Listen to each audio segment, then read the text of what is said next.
Donald Trump joins Joe Rogan, the most popular, successful podcaster in the world currently, to break the internet with this kind of monumental occasion. Currently, I've been looking at the numbers, Zach, and I think they've been on track to breaking they've been averaging about 1 million views an hour.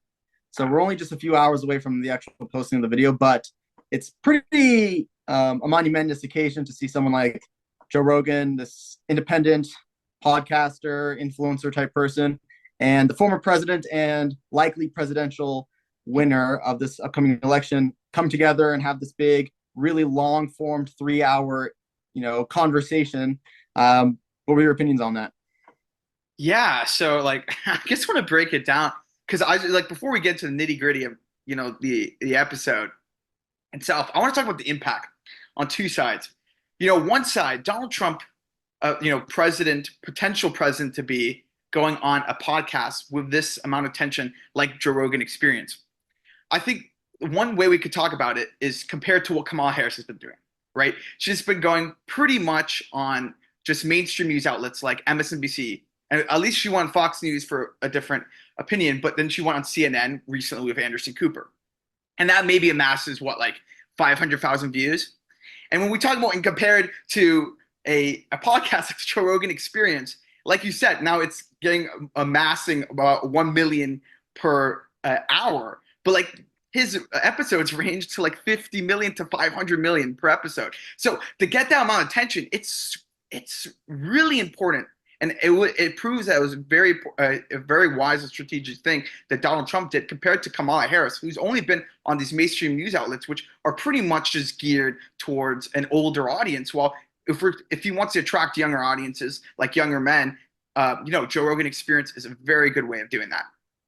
Right, right. And I know Kamala Harris did it's a call her daddy or call him daddy. I don't remember which one it is, but I wouldn't be surprised if it was call her daddy because that weird podcast about sex and stuff like that, which does show you exactly who the bases are. Like normally when you think of Joe Rogan, you think of young men, interested in MMA, mixed martial arts, going to the gym, smoking cigars and stuff like that. And then call her daddy is for, sluts and people like that who, will have polyamorous relationships and stuff like that. So it really shows you kind of the differences in the marketing between Kamala Harris's campaign and the people that Joe Rogan is appealing to in this election. But to get a little bit more into the specifics of what they were talking about, obviously Joe Rogan, he doesn't really do interviews. He just does long conversations, which I think is a very fun and pleasant way to get people engaged and stuff like that. But some of the interesting things that we're talking about, the first thing that they started mentioning was the fact that for decades and decades, Donald Trump was beloved by the media and beloved by people like Whoopi Goldberg on The View and Oprah Winfrey and stuff like that. And he had been on all these shows and they'd always praised him, they hugged him, they kissed him, they told him, when are you going to run for president? And then as soon as he does and he comes out that he's Republican, they all turn their guns on him and then I'll hate him, call him Hitler, and say how he's a threat to democracy and all this nonsense, when just years before he was beloved by them, and kind of how that turn kind of affected Donald Trump. And I thought just hearing those words come from Donald Trump, it was kind of interesting because obviously we're not going to experience something like that where the world, it loves you for your TV show, for The Apprentice, and then all of a sudden, right, despise you and call you the most heinous words possible, call you Hitler, call you Stalin, and much worse. One thing, going off of what you said, talking about how it really switched right after the election about mainstream media and other like famous people turning on him.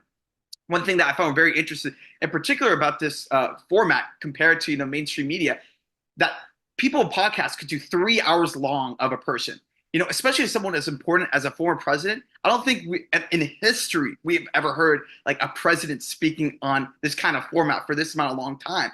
So you can really hear about the experiences of president. And I found that actually for me, and he was talking about in his experience, Donald Trump, he was talking about how surreal it was to be elected to the White House, to experience Inauguration Day, and to like go in a bed where Abraham Lincoln lived in. But for me, it was surreal to hear a president talking about that for 3 hours talking about his experiences as he had as president. Because we have this reality of what we see as a president. We don't really know what happens behind the scenes. And one thing I think, him going on the Joe Rogan did, it really personalized what a president does. And I think that I really resembled me. But more specifically, before we get more into it, I really wanted to talk about why Joe Rogan is doing this. Because, when we're talking about during the episode, Joe Rogan was talking about how he was a huge supporter of RFK. And actually, this created a lot of controversy about like 2 months ago when Joe Rogan was talking about how RFK was a better candidate than Trump. And there was a comment Trump made to Joe Rogan to go back at him. But now you see Joe Rogan go allowing Trump to go on his podcast. And I think, it's bigger than we think. I think, we see as Joe Rogan, he's not a conservative. I mean, he's definitely not conservative. He even said he was on the left. So it's like people like Joe Rogan, people like Elon Musk, RFK, obviously we were talking about RFK, Tulsi Gabbard, going on the Republican ticket that really shows what this election is about and how important it is to these people. And I think that's the reason why Joe Rogan allowed Trump on the podcast. Right. And Joe Rogan does a great job. And not only was he supporting RFK, by the way, he was also supporting Bernie Sanders for the longest time. So Joe Rogan has been extremely left wing for a very, very long, and he might still be, but he has some common sense, specifically since moving to Texas from California, where your eyes kind of open when you go from a super liberal state to a very conservative state, and you realize how much nicer it is. You realize that local and state politics actually matter tremendously, and it's not always about whatever the federal government's going on. But yeah, it's exactly what you're saying. Is Joe Rogan's platform allows an ability to humanize people, which is why people always like it so much, because he does a lot of MMA fighters. Obviously, Joe Rogan's background is a commentator for the UFC, and you get to humanize all these people because just like fighters, just like politicians, just like people that write books and stuff like that Joe Rogan always accepts. He accepts everybody onto his podcast because he just likes talking to people, which is a great virtue. It gives you a chance to understand people more than the 30-second clips you would see on Twitter or on Instagram or whatever short.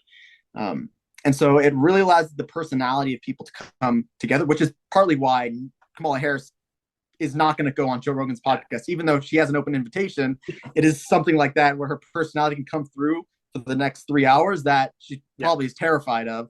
But some other really interesting things that Donald Trump is kind of talking about was, and this is something that I personally disagree with because I've worked a little bit in this industry, where he's talking about polls, and they're talking about the polls of 2016 and his likelihood of winning stuff, that he was saying that he thinks all polls are scams and stuff like that. And he's like, of course, no one's ever really known anyone that has called for a poll, which to be fair, I have called people to ask them for polls. It is a nightmare of a job. I've knocked on doors. It sucks. I get asked to do polls all the time, especially in this election. I think I'm asked every other day to do a poll for some candidate, but I never do them because I don't have the time to do it. But what are your thoughts about talking about polls and how they've been so corrupted and how they basically are meaningless now and stuff like that? I think this is something where I disagree with you, and I'm not going off of bad about your experience, but I was always very skeptical of the media and their portrayal of the polls, because he did make it a good argument. He was projected to lose in 2016 by 17 points, and he ended up winning. But I think to say there isn't true polls, I think there are true polls. But I think when he was talking about, it depends on what pollster you're talking to and what they're trying to achieve with it. I think that's important, and who's paying the person, because like the people who possibly who are paying the mainstream news outlets like MSNBC, CNN, they might be manipulating the data or asking certain questions that are kind of misleading. So they're not wrong, but they're not actually portraying the whole truth, and that's getting portrayed on MSNBC. Well, I think there are also polls, they might be more secretive to the political party and for them to know rather than the public. Because I think it is important, an influence tool to say, and I think Trump actually hit it right on the spot when he was talking about it. He was talking about like people are not going to want to vote if in the media says that Donald Trump is down by 17, like a huge amount of points, right? A huge amount of voters. Like people are not going to, because they don't think they're going to make a difference. Rather than if it's a close race, that people are going to go out and start voting. So I think that was a very interesting point.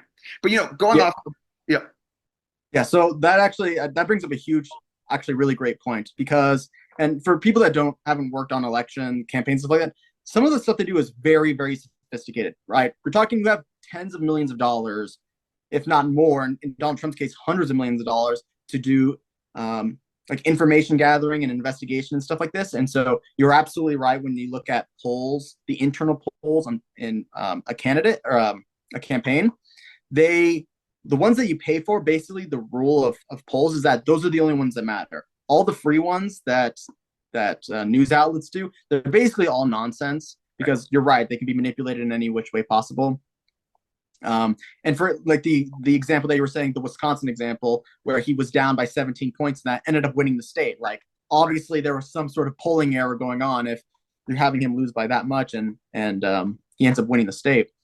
Another great example, the point that you just brought out, where the fact that yes, if something is close in an election or the polls are close, it drives out people's turnout because, like you said, it disenfranchises people when there's huge gaps in polling, which if you were going to look at some sort of manipulation happening in the polls currently, the fact that all of them have Donald Trump slightly up now, if you were going to say that there was manipulation happening with them, that is done on purpose because now it's sending a signal to Democrats. Look, Donald Trump is slightly up here, driving the enthusiasm of Democrats to not come out to vote in favor of Kamala Harris. So if you were going to look at today and see how did those words kind of apply to that today, you could say that there's manipulation going on to try increase the turnout on the Democrat side right now by manipulating, and obviously this is all speculative, right.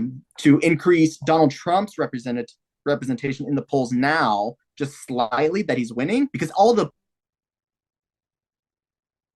polls basically right now are within margin of error. They have Trump winning, but it's always by 1 point, 2 point, 0.5 of a point. That in theory, right, could drive out Democratic support when they see that and say, oh, now this election's really close. I have to go out and vote because Donald Trump is winning. He's winning by just this little much. Like now my vote actually matters. No, that's really interesting points. I just switch gears a little bit. One thing, because I really want to talk about, is one thing I found really interesting, what Trump did during it. I mean, he's a fantastic, by the way, like, I don't know if you noticed this, Cooper, but he's a fantastic storyteller. Like, I didn't realize, like, because I mean, I haven't been to any of his rallies or, heard him to a great extent. But when you hear him, like, talking one-on-one with Joe Rogan, like, I was really interested in every story he was telling. Like, I mean, that just really talks about, what he is, how he can influence people. That's one thing. But one thing I really want to talk about is when he was talking about the war on ISIS, and he was talking specifically about the difference between the people on the ground in Iraq who were combating ISIS and the difference between the generals in Washington, D.C. Now, I found that very interesting because he also makes the difference between, I think he made a later point afterwards. He was talking about the difference between, regular FBI people who are just doing their jobs and the people who are, the higher ups like Christopher Wray. And I think what he was catching on to, and I don't think he specifically said this, is that, the people on the ground doing their jobs, the regular generals in the ground are actually in the fight trying to accomplish their task. And that's why in the story, Trump was talking about the generals in Iraq, how the people in Washington, D.C. said, oh, it'll take 5 years to take on ISIS. And when he was in Iraq, he said, oh, it'll take like 2 weeks. That when he actually finished in 2 weeks, it kind of proved what he was saying was right. But it also proves the fact that there's a lot of politics when you go up in a high position. And the people that, who are generals on TV in Washington, D.C., or the people like Christopher Wray, they don't want to do what's actually best for the country, but they want to do the best that will help them keep them in power. So I think that's what he was talking about during that. And I found it extremely interesting. Right. Yeah. A lot of what he was saying was about the red tape, right? All the bureaucratic nonsense, all the restrictions that government implements to like people trying to run a business, people trying to build buildings, military operations, trying to conduct operations to kill terrorists and stuff like that. Like there's so much red tape and so much regulation on these people from that are like considered the swamp, right? The people that are way outside from the battlefield that are in Washington D.C. Like they don't understand what's kind of going on in the boots and ground. They're just doing it all theoretically behind a desk, and that was the distinction that he was making: is the people that are the bureaucrats versus the people actually on the ground. The people actually on the ground know what to do, and the people that are just sitting behind the desks are pretending they know what to do, which is basically how all of politics has been running at this point and stuff like that. But I do want to get to one last point that I thought was really interesting, which was at the very end, which is probably going to be the most viewed clip if the 3 hours was too long. There's going to be clipped into individual segments. This is probably going to be the most viewed, which is when Donald Trump was talking about the aliens and the JFK files and stuff like that. And obviously Joe Rogan is super interested in these kind of conspiracy stuff like that. He was originally like super in depth, believed all this stuff, and I think he's moderated himself a little bit. But something that I thought was really interesting was the kind of mundaneness that Donald Trump was talking about, kind of these things. A lot of us always think about, okay, when the president comes into office, people in black suits and sunglasses lay these documents on the table and it's like, Mr. President, this is all the information we have on aliens. This is all the stuff that we have on the JFK assassination. And his description of it, it's not necessarily of what he said, but of kind of how he was saying it, I got the impression that a lot of it is we have literally no idea, right? Because if he had, I mean, obviously 95% of the JFK files have been released publicly. There's 5% left. And his explanation was actually very good to why they don't do that. It's because people are alive. There's people's addresses there that their information is meant to be kept private. And so you can't just release all these things, especially when people are alive. But what I saw was I was looking at some of the comments during that period of time, and everyone was saying Donald Trump's lying. Like, there's no way. Like, they were all denying the fact that he was so casually like offhanding these things. He was like, "Yeah, I talked to a few people about aliens, and they had no idea. We have no idea." That was basically it. And so we always think that there's someone in the shadows that knows all this information that's keeping it away from the public. When in actuality, the president, the most powerful person in the world, knows just as much about all this stuff as you and I do. Yeah, it could be that, and that might be a point. But what was interesting when you see the commonality between the aliens and the JFK files was that I think it's kind of like, he was portraying it as like a national security issue if he was to disclose it, and that's a good way of doing it. But then it goes to like that Edward Snowden argument, right? The difference between like, well, is it better because Edward Snowden? There's a huge argument. Okay, I'll give a little context. There's a huge argument with Edward Snowden with the intelligence he gave. Was it better that he gave the evidence that there was Americans like NSA, CIA spying on Americans, or should he have been considered a treason, or should he, should he be pardoned and nothing happened? Is he a patriot? So like, there's that two different camps you go into, and I think the problem about revealing it. And well, I don't agree. Again, you don't know if there's anything that's implication with it, but I think it goes to that point is like, okay, this is still stuff that has national security stuff into it, because people like in the higher ups in the government wouldn't tell Trump not to do it if there wasn't anything to it. So you might be onto it. There might not be too much, but there might be something. So I think there's that argument one can make when talking about that, because you don't really know. And I think that's the point. People, and I think Americans, and again, I think a lot of people sympathize with Edward Snowden and sympathize with the guy WikiLeaks, Julian Assange, because the fact that a lot of people want to know, despite the fact they're not told anything. I think that's the thing about Americans, even if there isn't anything. And I think him revealing it, I think is just important, because we want to know, like, why are they withholding stuff like that? Why are they withholding stuff about aliens? Why are they withholding stuff about JFK? Because I think they think it must be something like bad if they're not doing it.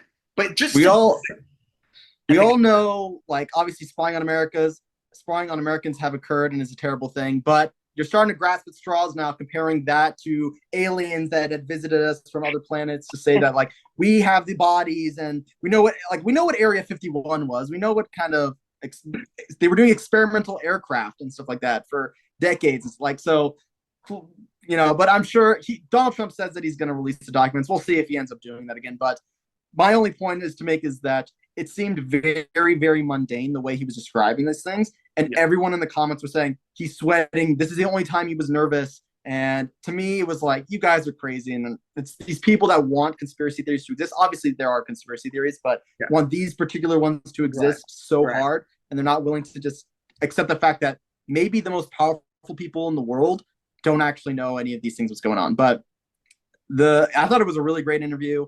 I thought it was hilarious that, to me, the only thing Donald Trump seemed like he wanted to talk about was mixed martial arts, because all he was doing during the entire interview, he just kept bringing back the UFC and UFC fighters and boxers and stuff like that. So to me, really, while they were talking about politics and Yeah. stuff like that, to me, the entire time Donald Trump only wanted to talk about mixed martial arts, and I thought that was great. But Zach, that's about all the time we have today. So I really appreciate you being here and everyone that's watching. Hope you have a great rest of your day.